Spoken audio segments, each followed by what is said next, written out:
Okay, thank you very much, Julius, for introduction. I feel very happy to speak to you all, and I am grateful to all that wanted to join this talk. Today we will be talking about wave period variability in a quiescent solar prominence. As you can see here, this work involved a lot of international collaborators, and it is already published in APJ, so Astrophysical Journal. So let me tell you about our very recent results. Oh, sorry. I think that I have a... Oh, okay, now it's work.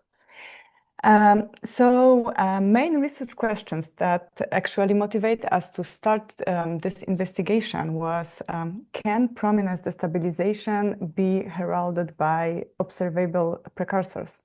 And actually we took a focus on oscillatory plasma motions, and we will present observational results from the ground-based and spaceborne data. So let me remind you very shortly, because probably all of you are already familiar with the solar prominences, but I would like to show you and remind you what are those structures. So they are basically cool and dense complex plasma structures. They are sustained by the intricate topology of coronal magnetic fields. And they are chromospheric in nature, but they can be observed both in the chromosphere and the hot tenuous corona. And these structures very often become unstable and eventually erupting as coronal mass ejections.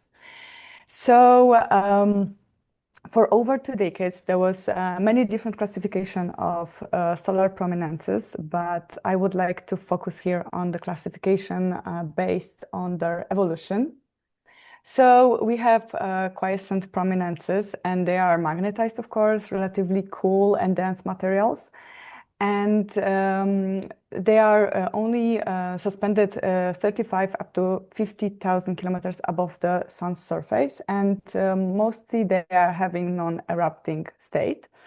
Then we have eruptive prominences, and they are characterized by a rapid upward plasma acceleration from velocities from 100 up to 1,000 kilometers per second, and those developed into CMEs. And the last are the coronal clouds, and this is cool material suspended up to even 200,000 kilometers in the corona, and they are V-shaped structures. Sometimes they are called also coronal spiders. They do not erupt, so these are extremely interesting. And on the right side, I am showing you on the top movie some eruptive prominence, which was measured by our COMP-S instrument coronagraph. And below you have a measurement of the AIA 304 channel, and this is actually our today's target, so I will talk about it a little bit later. And first observations of the oscillation in the prominences were described as the winking filaments with the velocities of 20 kilometers per second. And what is important, in the prominences, we distinguish not only the prominences, but also in the magnetic loops or like this,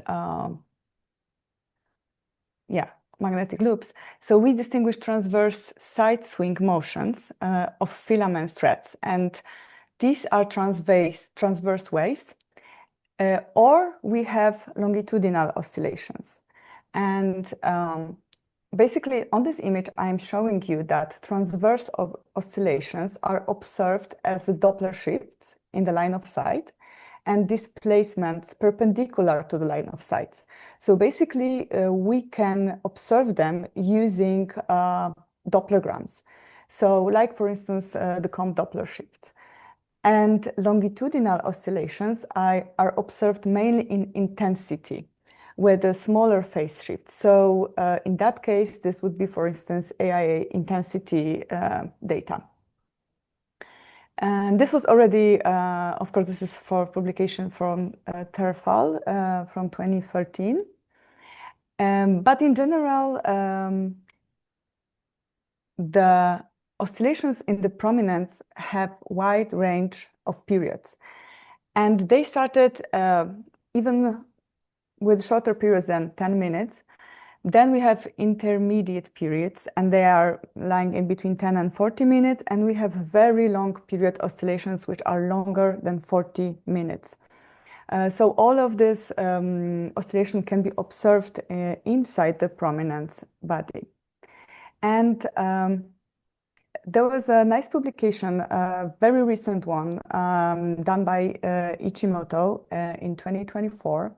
And there is a nice table showing that actually it was already reported this very, very wide range of the oscillations. But in our case, we will be compared their results for the H-alpha measurements that we have from the ground-based instrument. And as you can see, for the H-alpha line, the periods are about 3 to 8 minutes.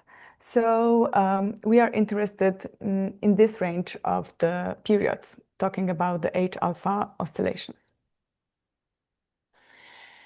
Okay, so right now I would like to show you what we have from the spaceborne solar observation. So solar prominence was measured at the 304 channel, both from stereo and solar orbiter. And 304 channel corresponds to helium-2, which is singly ionized helium, and it forms around 50,000 Kelvin. So it means that it mostly captures the emission from the transition region and lower corona. And you can see that the structures are visible here because actually at this channel, in helium-2, ionization happens very fast when exposed to the coronal radiation.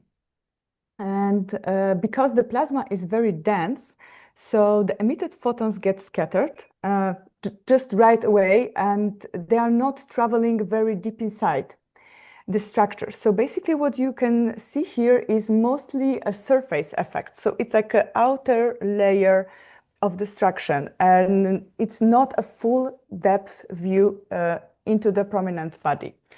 And in that case, in the case of our target, I put also like the view from like the orbital view and the location of the instrument. So basically you can see that the stereo and solar orbiter are in opposition, same solar orbiter and Earth.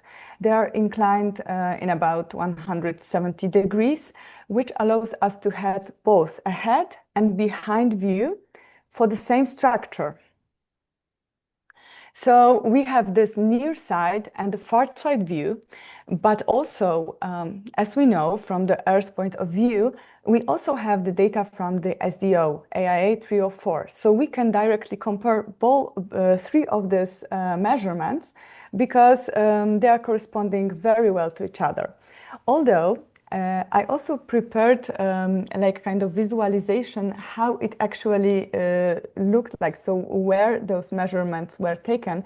And actually in this visualization from JHelioViewer, you can see that first we have the stereo, this is like our ahead view. Then we have solar orbiter from the far side, but AIA is taking the data even further. So we have like three cuts through the same structure. So this is like also very, very interesting in the results, how it will be looking like when you compare it to each other. So this was the space data, and now we are shifting to our ground-based data. So in that case, our prominence, our target, was measured by the Solar Dynamics Doppler Imager, SDDI, on board of the Smart Telescope Imaging Spectroscopy, and the measurement was taken in H-alpha. And here I present you the SDDI results.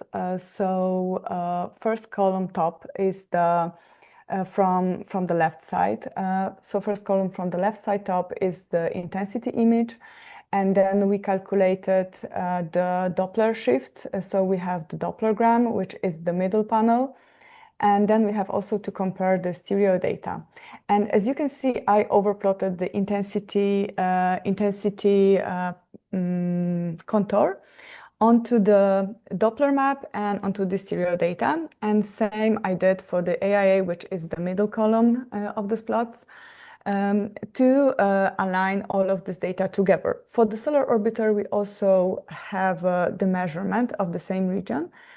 Although, as you can see, actually, all of these data sets has the different sampling. So basically, they have a different spatial resolution and the cadence, which will affect then our results. So what method we used for the analysis? So basically, we figured out that 3D adaptation of wavelet power spectrum will be ideal for analyzing the oscillations here. So in this study, we analyzed the temporal evolution of oscillatory patterns and the wave periods across the entire area of the quiescent prominence. And we try to assess the relationship to the 4 and 15 minutes periods, which were reported by Kiyoshi Ichimoto in his publication from 2024. So I think that most of you already know what is the general wavelet method. So it follows the classical approach outlined by Torrance and Compo in 1998. But here is adapted for 3D data. So you have a traditional wavelet, which typically applies to a single pixel of the image with some spatial coordinates and the time. And then this is yielding to the wavelet power spectrum. And we basically modified the algorithm to accommodate an entire 2D image in time. So we just broadened the spatial coordinates from the first pixel to the last one. And also, thanks to that, our wavelet power spectrum is 4-dimensional cube at the end. And what is very interesting that this adaptation was already like kind of similar method was already reported as pixelized wavelet filtering introduced by Sich and Nakaryakov in 2008. But they took different target. It was, I guess, sunspot, and we have the prominence, although I didn't know that they do it when our results was already finished. So it was quite surprising.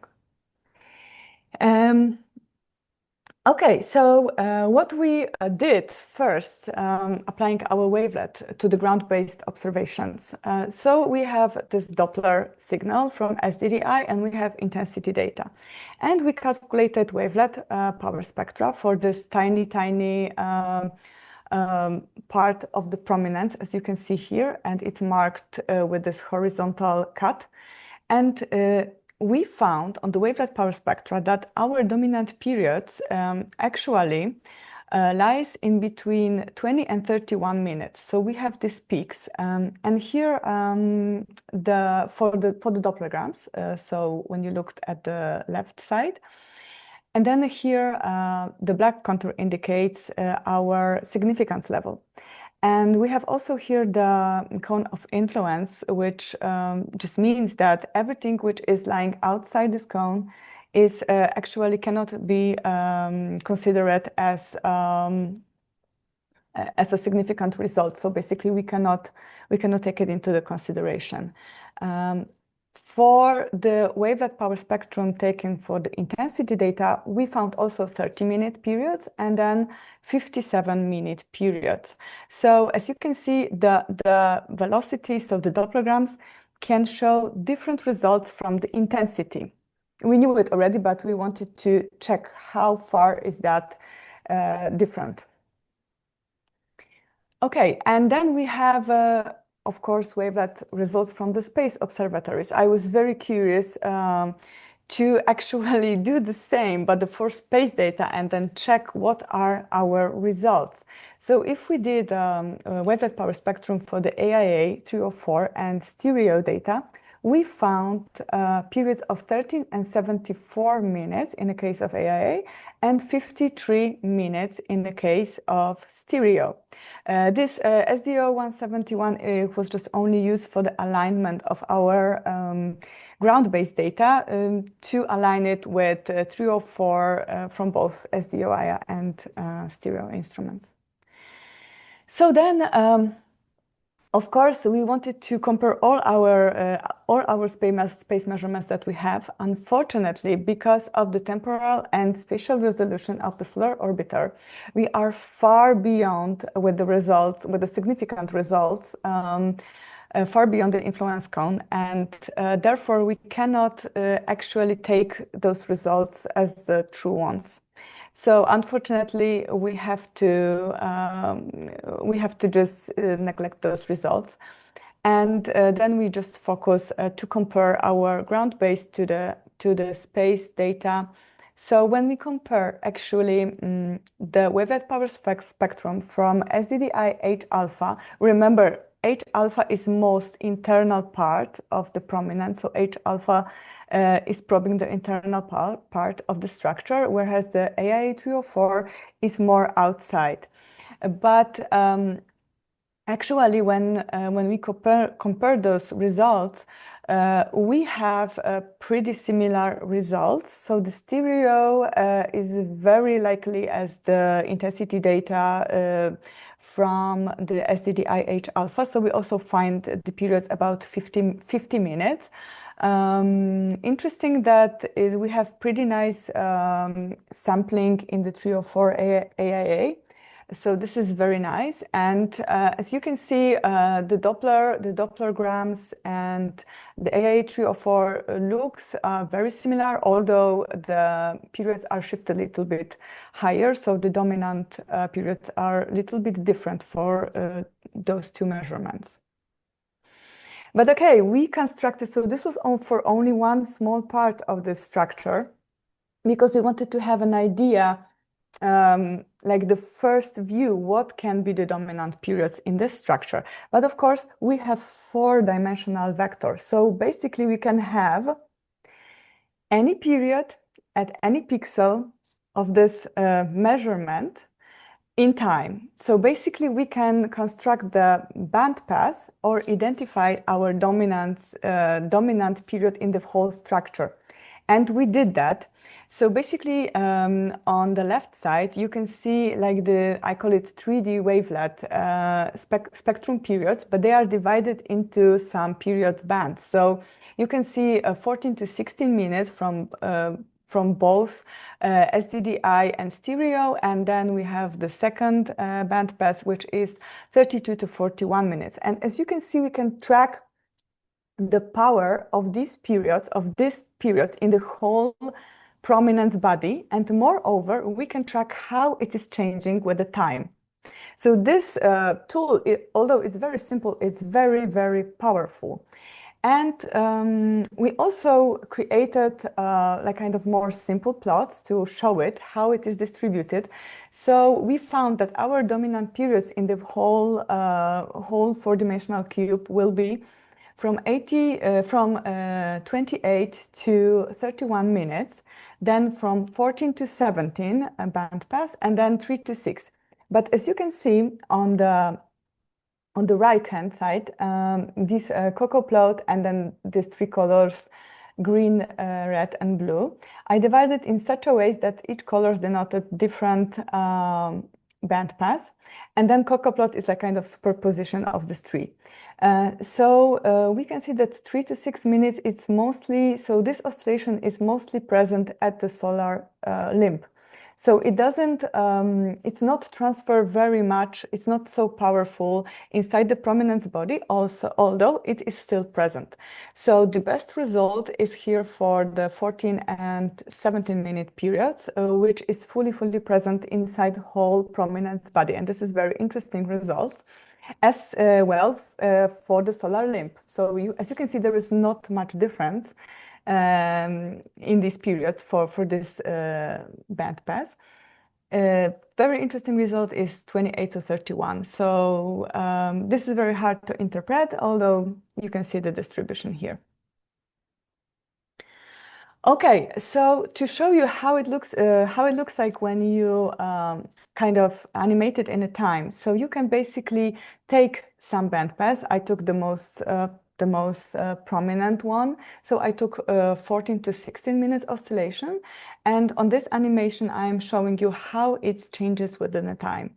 So you can see sometimes the parts are oscillating very powerful. So the power of this bandpass, so let's say 15 minutes oscillation, is very powerful in some areas of the prominence, and within the time it changes, but only slightly. But thanks to this 4D spectra, we can track it.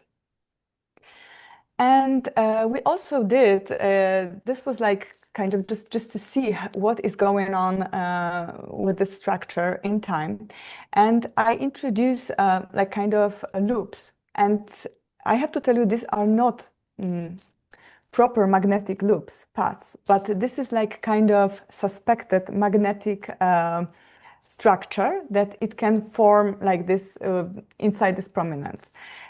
So when we took such a cuts through the structure and we constructed the time-space diagram, we can see that actually there are changes, especially in the loop number 1.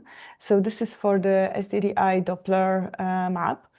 So we can see that actually this foot point of the loop is oscillating, and the period of this oscillation is about 30 to 40 minutes, something like this. Whereas the middle part of this loop, so I would say the upper part of this loop, is not showing any shift. So basically, this is oscillating, the foot point oscillating back and forth towards us and backward, but the middle part of it like remains still. So this is this can suggest a kind of kink like of oscillation. So this is also very cool. And on the panel 7 and 8, I plotted also the same. I'm sorry, I just forgot to make some description to it, but this is like 15 minutes oscillation inside this loop. So as you can see, it's changing. So the power, it's changing with the time. In the loop number 8, it's getting more powerful when the time is running. So there is definitely migration of the and change of the power of this oscillation. So yeah, so this was another result. And I am already at the conclusions. I also did, as a final plot, I would like to show you the wavelet dominant period. So this time we did not divide it into the period bandpass. So we just plotted the dominant periods inside whole prominence body. So we just took those that are most powerful and tried to localize them. And we got such a wavelet map. So as you can see, also there is this black contour is our intensity measurements from the ground-based data, and this is actually a plot for the data of containing the Dopplergrams. So it was based on the velocities, not on the intensities. And you can see here that in the upper part of the prominence dominates around 50 to 20 periods. So we have this 50 to 20 minutes oscillation there. Also, we find that the longer periods are more present on this plot. They are more present very near to the surface. And as you can see, there is mix of the different ranges. This is very interesting. And what are the main conclusions? So from the whole work, we conclude that short periods, so these 3 to 6 minutes, are very near to the base of the prominence, and they might be linked to the chromospheric oscillations. Then a long period, so 14 to 74, they are observed higher up and showing different wave propagation regimes, vertical and also king-like oscillations. Then in H alpha, dominant period patterns, 16 to 20 minutes, they are localized inside the core of the prominence. Then 30 to 40 minutes, there are intermittent waves in the central regions, and they are likely externally triggered. And we have this about 60 minutes oscillation, and it's mostly in outer layers of the structure. The method I already mentioned, so it was used 3D wavelet mapping, and it shows us full power distribution across the prominence and reveals detailed wave behavior. What we would like to do in the future, we would like to compare this observational results with the simulation of the prominence oscillations, and we will continue in this direction. I would like to also just shortly mention that I showed already this work, so it was already presented in both JPGU in Japan and ESWW in Sweden, in both conferences, in the form of the talk and the poster. If you would like to go to my publication, then you have the QR code here that you can scan and just find it, or go to the ADS and find it as well. So thank you very much for your attention. And if you would like to contact me, here is my email. Then you can also visit my personal website. And then at least you have also my YouTube channel if you're interested what is published there. Thank you very much for your attention.